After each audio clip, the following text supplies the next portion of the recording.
Bonjour à tous. Alors, je dois vous avouer un truc, c'est que j'ai horreur des micros. Donc, soyez indulgents et je vais faire ce que je peux. Donc là, j'ai vraiment eu à cœur de... Et ça a été une vraie bataille pour moi. J'avais eu à cœur de donner mon témoignage à l'Église. Mon témoignage dans une version assez complète, en tout cas dans tout ce qui peut être dit. Et je vais commencer par ma conversion et après je parlerai vraiment à des chrétiens. Et je réintroduirai ce moment à ce moment-là. Et donc j'en avais parlé au pasteur et puis Dieu a ouvert la porte plus vite que je pensais. Je pensais avoir 6 mois de prière intense. Et en fait, je l'ai su il n'y a pas longtemps. Donc voilà, et mon but, c'est vraiment de montrer à quel point on a un Dieu vivant, un Dieu extraordinaire, un Dieu qui nous aime, un Dieu merveilleux. Et le fait que je suis là aujourd'hui le prouve, parce que s'il n'avait rien fait dans ma vie, j'aurais rien à dire. Et vous verrez que s'il n'avait rien fait dans ma vie, je ne serais même pas en vie en fait. Avant de commencer, j'aimerais dire que déjà j'aimerais remercier le Seigneur, vraiment pour tout ce qu'il a fait dans ma vie avant même que je m'intéresse à lui, tout ce qu'il a fait pour me sauver, tout ce qu'il fait dans ma vie chaque jour. Je ne vais pas le temps de tout détailler, mais Dieu est là au quotidien. Et je crois que c'est son désir pour ses enfants. Et donc je crois que c'est à lui que revient tout l'honneur, toute la gloire et tous les remerciements. Je veux aussi remercier bien notre pasteur, tous les responsables et l'Église pour votre accueil, pour votre soutien, votre confiance, votre amour. Et j'aimerais vous dire que je vous aime et que je suis vraiment heureux d'être dans cette Église.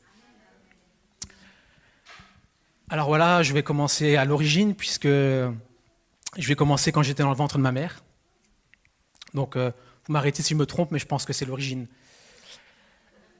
Ma mère, suite à plein de choses qui lui sont propres, un jour alors qu'elle était enceinte de moi, je ne sais pas de combien de temps, elle a voulu se suicider. Et elle a voulu se suicider en sautant par la fenêtre. Donc, vu le nombre d'étages à l'époque, c'est clair qu'elle serait morte. Et avant de faire le pas, elle a entendu une voix audible qui lui a dit de ne pas le faire. Et je pense que c'est mon premier miracle. C'est pour ça que je vais vous le partager aujourd'hui. Ma mère n'avait rien de chrétienne à l'époque, en tout cas pas convertie au sens de la Bible. Mais elle a fait confiance à cette voix et puis aujourd'hui j'en suis heureux. Et c'est mon premier miracle. Ensuite je suis né, forcément. Et puis j'ai pas vraiment une vie difficile dans mon enfance. En tout cas les premières années de ma vie. Là je suis le 4e enfant de mes parents. Donc souvent on dit le petit chouchou. Mais on est aussi celui que les grands frères vont un petit peu harceler. Et voilà, j'ai pas eu d'événement particulier dans ma vie, jusqu'à une période précise. Je pourrais pas dire si ça a commencé en même temps que le fait où ma mère s'est convertie, parce qu'elle s'est convertie, j'avais 8 ans et demi. Et à peu près dans ces eaux-là, j'ai commencé à faire des expériences spirituelles qui sont... traumatisantes, je dirais, pour un enfant. En même temps, elles sont traumatisantes pour quiconque. Mais c'est clair qu'à cet âge-là, je ne demandais pas ce genre de choses. Et la première fois que j'en ai parlé à quelqu'un, j'étais converti. Donc c'était vraiment une souffrance quand j'étais petit. Et j'avais vraiment peur d'être pris pour un fou, tout simplement. Ces expériences, c'est que la nuit, plusieurs nuits, je ne sais pas si j'étais enlevé, je ne sais pas comment je pourrais dire. En tout cas, en esprit, j'allais en enfer. Et donc j'allais en enfer, je voyais clairement le diable sur un trône. J'allais là-bas, j'étais torturé. Et quand je revenais à moi, ou quand je me réveillais, quand je revenais à moi, j'avais des douleurs physiques qui correspondaient à ce que j'avais subi. Et ça arrivait plusieurs fois, et comme ma mère était convertie, je ne sais pas trop quoi faire, et puis j'entendais toujours des choses que je ne comprenais pas. J'entendais des gens qui parlaient entre eux, qui disaient oui, tu refuses au nom de Jésus, oui, Jésus est grand, Jésus. Et du coup, je me suis dit, Jésus, c'est ma solution par rapport à ça. Et un jour, j'avais retenu tu refuses au nom de Jésus. Et une fois où c'est arrivé, donc j'ai été amené en enfer, j'ai fait ça, j'ai refusé, je ne sais pas si j'ai dit Jésus à ce moment-là, mais en tout cas j'ai vraiment refusé. Et là j'ai entendu une voix, je dirais indescriptible, ricaner et dire si. Seulement la victoire, elle était au Seigneur, et ça a été la dernière fois que j'ai fait ce genre d'expérience. Et c'est ce genre de choses qui me permet de vraiment avoir un désir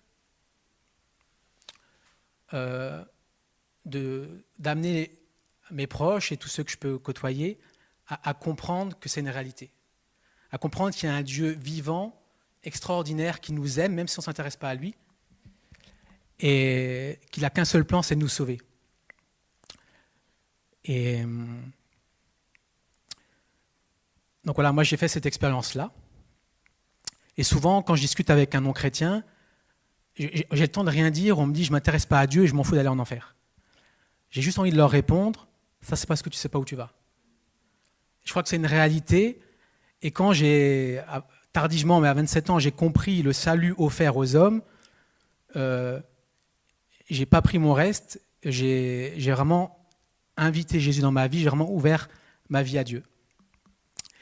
Et je vais essayer de le raconter fidèlement, mais il a vraiment bouleversé ma vie dans tous les domaines, dans des choses qui dépassaient mon entendement, en tout cas à l'époque.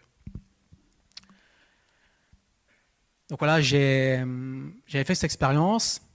Ensuite, à 9 ans et demi, j'ai commencé à être... donc j'allais à l'église avec ma mère, je ne m'intéressais pas trop aux choses de Dieu. Et à l'âge de 9 ans et demi, j'ai commencé à tomber très malade. À tel point que mon dossier médical s'est noté que j'ai perdu 14 kilos en 15 jours. Donc j'étais très malade, je me suis retrouvé en urgence à l'hôpital, j'ai ma grand-mère qui a dit il est en train de mourir. Donc il y a eu une ambulance qui est venue nous chercher, je suis tombé dans les pommes, j'étais dans le coma. Il y avait toute une chaîne de prières à Mulhouse, dans la famille. Et voilà, il y a eu toute une chaîne de prières, et puis j'étais donc dans le coma, ils ont fait toute une série de tests, et donc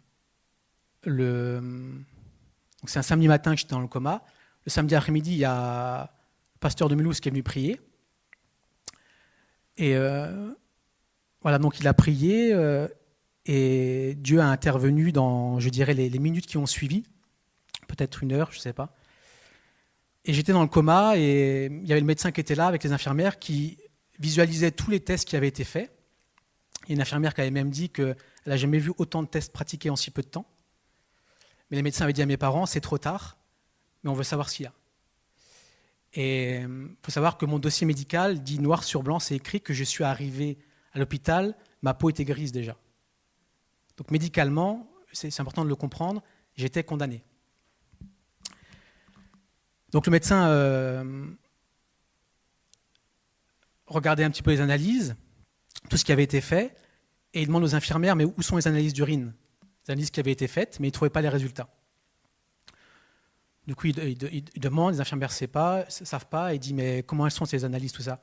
Et là, de mon coma, je parle au médecin et je lui dis, les analyses, elles sont claires. Elles sont claires. Et c'est ce qui lui a permis de déceler le diabète. Et donc, j'ai été immédiatement mis sous pompe à insuline. Et voilà, sauvé par cet intermédiaire-là.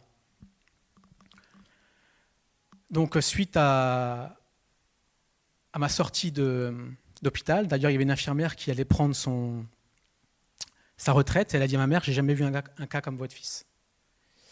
Et donc, je suis sorti de là, j'ai été présenté au Seigneur, j'avais 9 ans et demi. Et voilà, j'ai fait ma vie, mon petit chemin avec une famille, disons, à moitié convertie. Et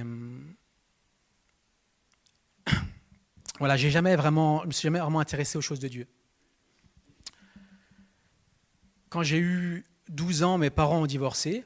Mon père n'était pas converti, il venait un petit peu vers Dieu, mais il n'était pas converti, mais mes parents ont divorcé. Et ça a été pour moi, je pense, la rupture. Je me disais, pourquoi on entend que Dieu est grand et pourquoi, en tout cas c'est comme ça qu'on le vit en tant qu'enfant, pourquoi mes parents divorcent? Je pense que ça a été une rupture et j'ai vécu ma vie sans à aucun moment m'intéresser à Dieu. Quand j'étais ado, il y a juste eu, j'étais un temps dans les ADD et j'ai eu un pasteur qui vraiment a été un bon témoignage. Vraiment, il me donnait envie de connaître Dieu, il me disait tiens, je pourrais être ton père. Enfin, vraiment une complicité. C'est vraiment quelqu'un qui me donnait envie de connaître Dieu. Mais dans les ADD, bon, ils sont souvent mutés. Du coup, il a été muté. Et pour moi, ça a été là aussi une rupture parce que je n'ai pas compris ça et ça ne passait pas du tout avec le nouveau pasteur. Mes parents vous diront que j'étais un enfant difficile. Moi, je vous dirais que j'étais un enfant très difficile. Et donc, j'ai fait mon adolescence. À l'âge de 15, j'ai vécu avec ma mère. À l'âge de 15 ans, je suis venu avec mon père. Donc, j'ai continué à venir à l'église parce que j'étais forcé. Donc, je me suis vraiment jamais intéressé à Dieu. Et dès que mon père allait le dos tourné, je profitais pour m'enfuir sur le parking. Si vous connaissez Mulhouse, vous connaissez le parking. Moi, je le connais bien. J'ai fait les 100 pas dessus pendant des heures. Et vraiment, je ne m'intéressais pas à Dieu. Et dans ma rébellion à mes parents, je me rebellais contre Dieu. Ensuite, donc j'ai fait ma petite vie. À 17 ans, j'ai réussi à feinter avec mon père qui était fatigué, je pense, et j'ai réussi à plus aller à l'église. Et je me suis converti à 27 ans. Donc pendant 10 ans, j'ai fait dans le monde. Pas tout, parce qu'on ne fait jamais tout. Mais comme j'avais quand même des valeurs chrétiennes, malgré moi, j'avais des valeurs dans ma vie. Plus tard, je les ai eues dans la Bible, donc je me suis dit, ça a été semé. Et je suis parti 10 ans. Et pendant 10 ans, j'ai fait tout ce qui m'intéressait. J'avais juste envie d'être un bon gars. Les gens qui m'ont connu avant vous diraient que j'étais plein d'amour. En même temps, j'avais quand même un sacré caractère et il ne fallait pas me marcher dessus. Mais j'essayais de faire le bien, j'essayais vraiment de... Voilà, il y a un truc qui me passionnait, je le vivais à fond. J'ai vécu dans le monde de la nuit, à fond. J'étais DJ. Et voilà, je m'accrochais à ça pour être heureux, en fait. Et un jour, j'ai dit ça comme ça, j'ai dit, le jour où ça me comble plus de bonheur, parce que je ne faisais pas ça pour la gloire, je faisais ça vraiment pour mon plaisir, le jour où ça me comble plus de bonheur, alors j'arrêterai.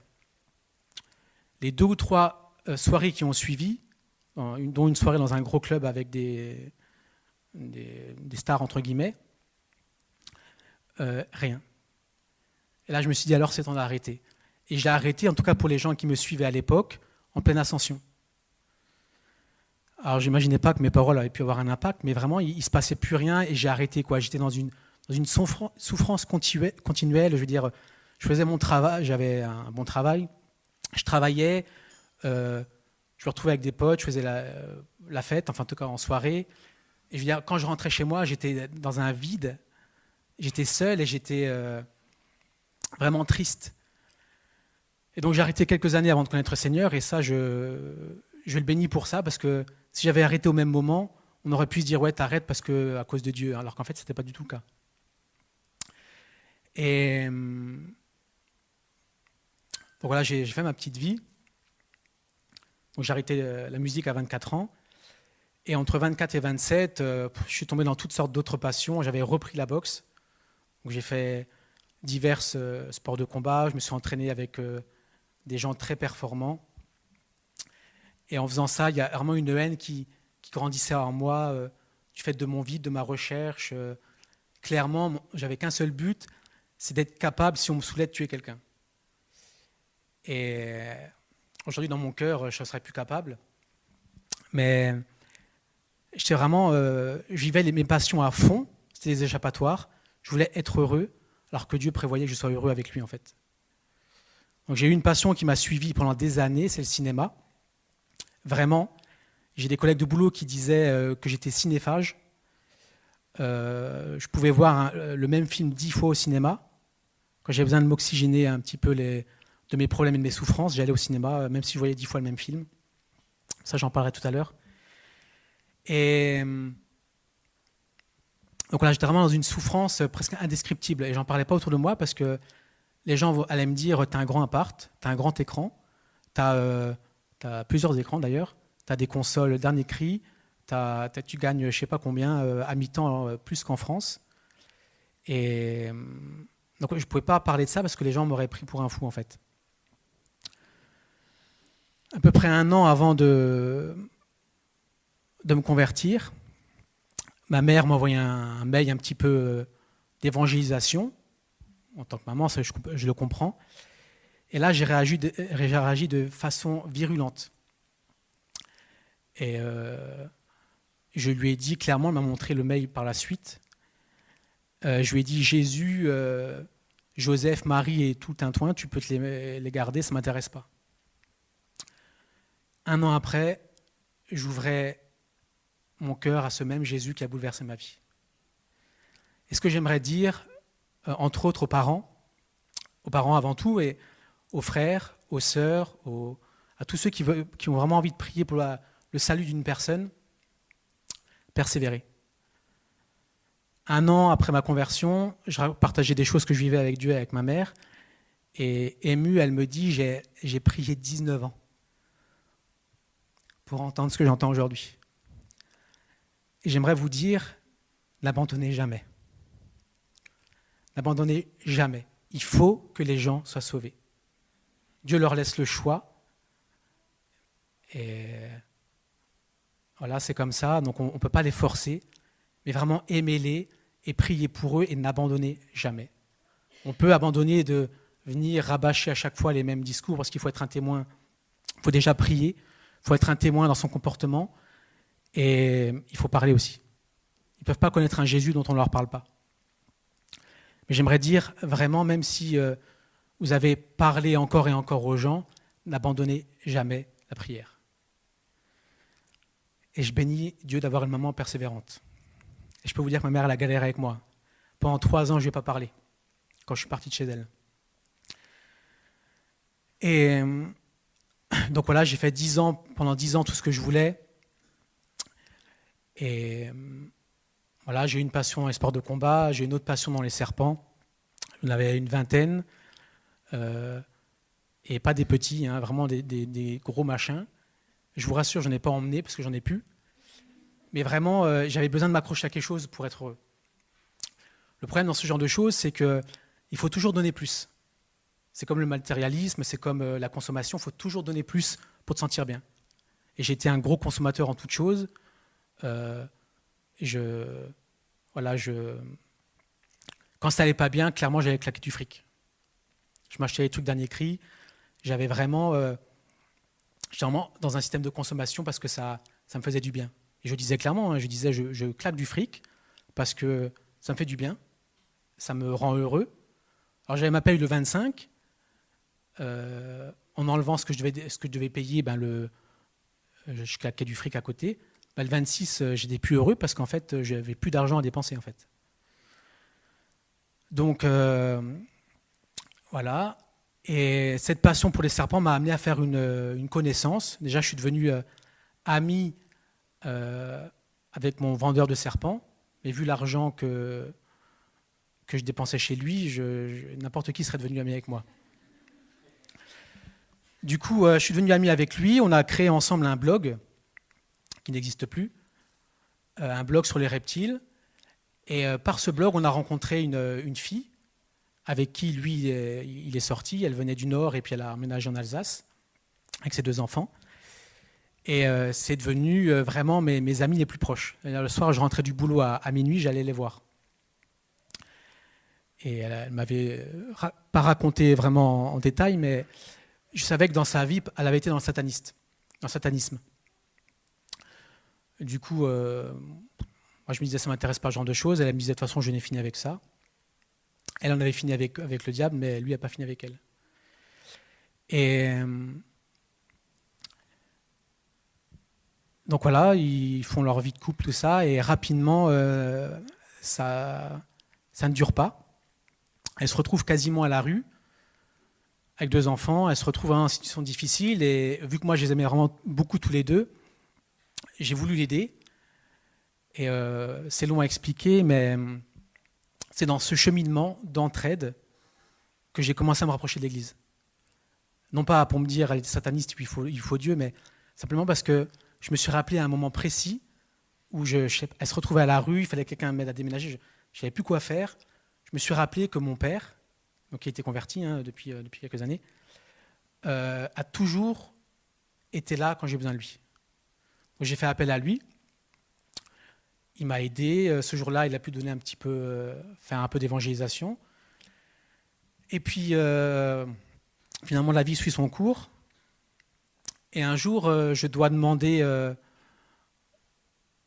En fait, la fille voulait partir travailler et elle devait faire garder ses enfants. Du coup, je voulais demander à ma famille un coup de main. Donc, c'est comme ça que je suis retourné à l'église. Je suis allé à l'église pour demander à ma famille si elle pouvait garder les enfants. Et je suis allé chercher de l'aide pour elle, mais c'est de l'aide pour moi que j'ai trouvé. Je suis arrivé à l'église.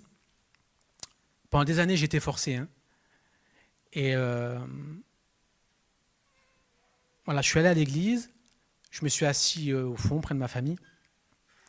Et c'est la première fois de ma vie, après avoir entendu parler souvent d'un Dieu présent, d'un Dieu puissant, c'est la première fois de ma vie que j'ai senti la présence de Dieu. C'est la première fois de ma vie que j'ai senti une paix que je n'avais pas, que je n'avais jamais eue quand on me forçait à aller à l'église, et que j'avais envie d'avoir et pas de quitter. Et dans la prédication, je me suis rendu compte, et ça m'a aidé à comprendre quelque chose, dans la prédication, je me suis dit, mais ce Jésus-là, je ne le connais pas. Ce n'était pas de l'évangélisation, c'est Jean-Marie qui prêchait sur le chrétien et l'argent. Et je me suis dit, ce Jésus, je ne le connais pas. Il porte intérêt aux pauvres veuves. Je ne connais pas ce Jésus-là, quoi. Je veux dire, même disons, parmi les chrétiens, tu as des gens qui ne sont pas comme ça. Et je lui dis, ce Jésus, je veux le connaître. Ça, c'était au mois d'août 2007. Et je me dis, ce Jésus-là, je veux le connaître. Alors, je vais revenir. Et je suis retourné tous les dimanches, peut-être en semaine, je ne sais plus. Je suis retourné en tout cas à d'autres réunions. Je me suis procuré une Bible que j'ai dévorée, même si je ne comprenais rien. Je ne savais même pas qu'il y avait plusieurs chapitres. Je lisais, et quand j'avais l'impression que je pouvais faire une pause, je faisais une pause. Je ne comprenais absolument rien à la Bible, mais il y a toujours eu des paroles qui m'ont touché, en fait. J'ai compris que Dieu m'aimait, que Dieu voulait me sauver. Et donc je suis retourné. Ça m'a amené à amener la petite fille donc, de cette amie à l'église. Et puis, suite à toute une sorte d'événements, à un moment donné, cette amie, elle a dit « je voudrais aller à l'église ». Donc j'ai dit « ok, ben, dimanche, moi j'y vais, donc t'as qu'à venir avec ». Elle était vraiment dans un état de souffrance, de dépression impressionnant. Et elle avait été touchée parce qu'elle avait reçu un petit truc de mon père où il y avait Jean 3,16 dessus. Et du coup, elle est venue. Ça se passe relativement bien. À la fin, elle avait beaucoup aimé Samuel. Alors, je lui ai dit, mais tu veux lui parler? Elle me dit, ben, je peux. Je dis, ben oui. Donc, elle a été lui parler. Et là, Samuel a eu une pensée de Dieu. Il lui a dit quelque chose qu'il n'y a que elle qui savait. Et elle m'a dit texto, je ne sais pas ce que c'est, elle m'a dit, si lui sait ça, c'est que Dieu existe. Donc elle a voulu revenir. Comme elle était dans un tas de dépression très lourd, moi j'ai été toute la semaine très présent, enfin j'étais présent depuis un moment par rapport aux besoins. Et dans la semaine, j'ai dormi chez elle. Et une nuit, je me lève comme ça et je vais voir dans la chambre des enfants, voir si tout se passe bien. Parce qu'il y avait une fille de 7 ans, il y avait un petit de 18 mois. Et comme les deux chambres sont en face, moi je venais du salon, mais les deux chambres étaient en face, je vois sa porte ouverte. Alors c'est le noir total et je lui dis ça va. Je ne me demande pas si elle est réveillée ou quoi, je lui dis ça va et elle me dit non. Donc j'allume la lumière et elle me dit cherche une Bible. Et tout de suite compris. Vu ce que j'avais traversé, j'avais vu aussi beaucoup de délivrance. j'avais vu beaucoup Dieu agir et transformer des vies, je savais que là, ça allait chauffer. Et en fait, elle cherche une Bible, c'est parce qu'à l'église, elle avait reçu une Bible.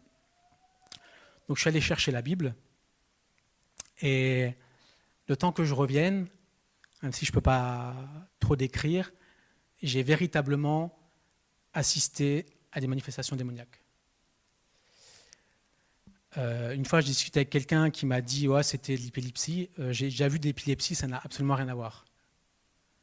L'épilepsie ne change pas de voix, elle ne parle pas, elle ne se nomme pas. Là, c'était clairement des manifestations démoniaques. Je cherchais ce qu'il fallait que je lise, parce que moi, franchement, j'y connaissais rien. Quand j'étais petit, qu'on m'a dit lis la Bible, j'ai lu un peu le début, un peu la fin. Donc vraiment, je n'y connaissais rien du tout. Et j'ai fait un acte de foi spontané. Hein. J'ai fermé la Bible et je dis bon, ce qu'il faut que je lise, il faut que je tombe dessus. J'ai ouvert la Bible, j'ai lu ce que j'avais sous les yeux et ça s'est terminé instantanément. Donc ça, c'est un samedi. Le lendemain, elle a donné son cœur à Jésus à l'église. Et voilà, là, c'était que le début du cheminement. Elle a fait sa route, j'ai fait la mienne. Et pour ne pas être trop long, j'ai à plusieurs reprises assisté à des manifestations démoniaques. Même un jour, elle a eu besoin de beaucoup d'aide, donc elle a été vraiment suivie. Même Samuel l'a envoyée chez quelqu'un. Et une fois, on était quelque part, et puis dans la famille, et puis je la vois, je dis ça va. Elle me dit non, à ce moment-là, elle tombe par terre, elle a des manifestations, elle essaie de s'étrangler. Et je donne autant de précision parce que je veux vraiment que vous compreniez qu'il y a un monde spirituel. À ce moment-là, je lui tiens la main pour pas qu'elle s'étrangle, et je me dis que je n'osais pas dire, je ne crois pas que Dieu vivait en moi à ce moment-là, je n'étais pas converti, mais je disais vraiment timidement, celui qui est en haut est plus fort que ce qui est là-dedans. Et je lui tenais la main, alors que la veille, elle a eu une manifestation démoniaque, et qu'ils étaient 5 à la tenir, dont un maçon et un militaire. Donc je me disais, c'est vraiment Dieu, quoi. Et là, c'est une des premières fois où Dieu me parle. Il me dit, il y a 2 chemins. Toi, tu penses être au milieu, parce que tu t'intéresses ni à moi, ni à ça. Il n'y a que 2 chemins. Moi, je te laisse le choix, tu peux me choisir, et je te sauve. Mais lui, il ne te laisse pas le choix. Et ça a été vraiment un éclairage sur ma vie, parce qu'effectivement, je croyais vraiment être au milieu. Je me disais, je ne m'intéresse pas à Dieu, et je ne m'intéresse pas à ce genre de choses non plus. Vu ce que j'avais vécu quand j'étais petit, il n'en était même pas question.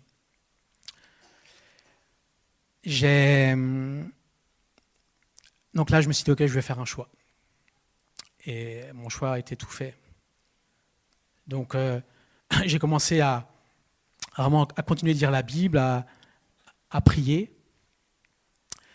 Et j'ai vraiment pris la décision, donc ça c'était en août que j'étais à l'église, j'ai vraiment pris la décision de donner ma vie à Dieu. De l'inviter dans ma vie, de laisser faire ce qu'il veut, de toute façon il fera mieux que moi. Et je me suis converti en octobre, je pense fin du mois d'octobre 2007. Pendant tout ce temps, j'étais en cheminement. Qu'est-ce que je vais faire? Qu'est-ce que je vais faire? Là, j'ai fait un choix clair. Je me suis dit, dimanche, je m'avance à l'église et je donne ma vie à Dieu. J'invite Jésus dans mon cœur. Et là, dans la semaine, j'ai commencé à tellement bouillir pour ça, que le vendredi soir, j'étais dans une cellule de maison et j'ai dit, ce soir, je ne partirai pas si je n'ai pas donné ma vie à Dieu. Et je l'ai fait ce jour-là. Alors, il y en a qui se convertissent sur l'évangélisation, sur à différentes occasions. Moi, je me suis converti après une prêche sur l'orgueil. Et moi, qui fuyais l'orgueil comme la peste, surtout avec le monde de la nuit, je me suis rendu compte qu'en fait, j'étais orgueilleux. Et que le premier orgueil, c'était de ne pas vouloir de Dieu. Donc, je me suis converti à ce moment-là. Et dès cet instant, Dieu a véritablement changé ma vie. Et je le bénirai, je crois, jamais assez d'avoir insisté. Parce que je suis quelqu'un de têtu. Toi, je l'étais, pardon. Et vraiment, il a insisté. Et quand je me suis converti, Dieu a parlé, j'ai eu une prophétie, et Dieu disait, je t'ai longtemps appelé. Et vraiment, pour moi, ça a été le meilleur choix de ma vie, un choix qui a changé toute ma vie. Et mon baptême, c'est vraiment un jour de victoire dans ma vie. Je crois que c'est là que beaucoup c'est le départ de grandes choses, je crois vraiment. Je pensais qu'il fallait être parfait, et puis Dieu a donné un don par Papa Jean, et Dieu disait non, il y en a qui doutent pour se faire baptiser, mais le doute ne vient pas de moi, allez-y, venez. Et en fait, j'ai compris que je ne devais pas être parfait, mais que je devais clairement lâcher des péchés. Et voilà un petit peu le cheminement, et je me rends compte vraiment que Dieu nous a donné un salut qui est simple et qui est accessible. J'ai un des serviteurs qui disent que le salut est accessible même à un enfant. Et je bénis Dieu vraiment qu'il s'est révélé à moi. Et je voudrais dire ce matin, s'il y a des personnes où clairement vous avez pris une décision pour Dieu, clairement Jésus n'est pas votre sauveur, ne partez pas d'ici sans prendre une décision. Moi, il y a eu de multiples décisions, c'est peut-être la première fois, peut-être le premier appel de Dieu, il y en a peut-être le 100e, peut-être que ça fait 100 fois que vous venez à l'église. Ne partez pas sans prendre une décision. Et si votre décision, elle est positive, c'est-à-dire que c'est vraiment la décision qui va changer votre vie, allez voir le pasteur, allez voir un responsable, mais ne partez pas d'ici sans qu'il se passe quelque chose dans votre vie. Le 29 décembre, j'ai un voisin qui est décédé à 55 ans d'une crise cardiaque. Et ça m'a beaucoup troublé parce que je me suis dit, enfin on le sait, mais je me suis dit on peut partir n'importe quand. Et je connais aussi un témoignage, c'était Reinhard Bonnke. Il a annoncé l'évangile, il a discuté avec une jeune fille, il lui a dit tu as accepté le Seigneur. Elle lui dit non, je peux pas, elle est partie, elle est morte. Et je donne beaucoup de précision parce que je veux juste que vous preniez conscience que Dieu vous appelle à faire un choix.